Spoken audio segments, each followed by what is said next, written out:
So today's topic is centripetal force, and it's part of a unit called circular motion that we're going to start today.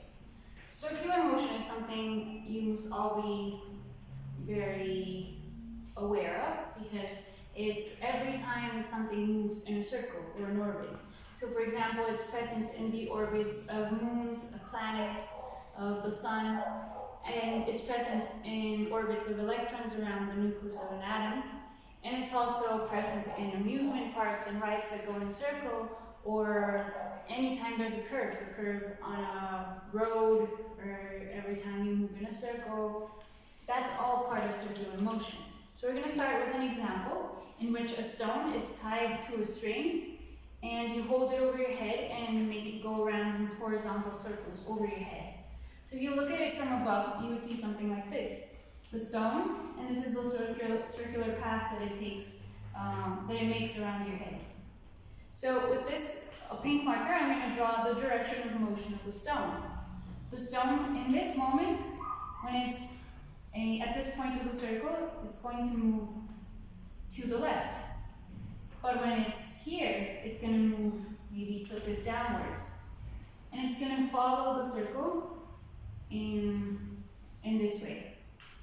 So it's forming a circle as it goes, but in each individual point, it's sort of moving away from the circle. Yeah? Then, if the string were to be cut at a certain point, the stone would continue the path of the arrow. For example, if the stone was here and you cut the cord, then the stone would continue in this direction. Or if you cut the cord when the stone was here, it would continue in this direction. So in order for it to be constantly changing direction, you need to make a force on it. In which direction is that force? Towards the center of the circle. For example, when it's here, it wants to go straight, but for it to continue, you have to pull it inwards. So the force you're doing is actually towards the center of the circle. At this point, the force that you're doing is again towards the center of the circle. That force is the tension. Yeah, so this force, in this case, is the tension of the string that is pulling the stone inwards towards you. So maybe you're making it go around in circles at a constant speed, but its direction is changing. Every second, its direction is changing.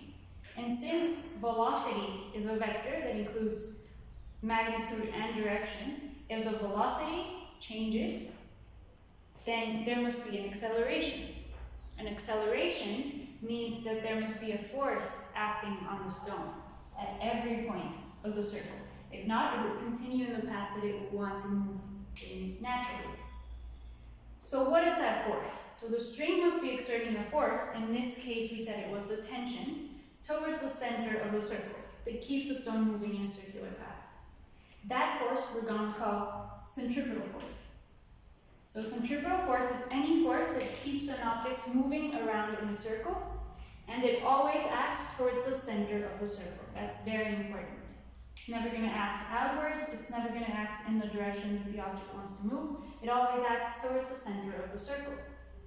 So in this case, the centripetal force was provided by the tension. So notice that they're not two different forces. Centripetal force is how you call tension in this case, because tension is being used to pull the object in the circle.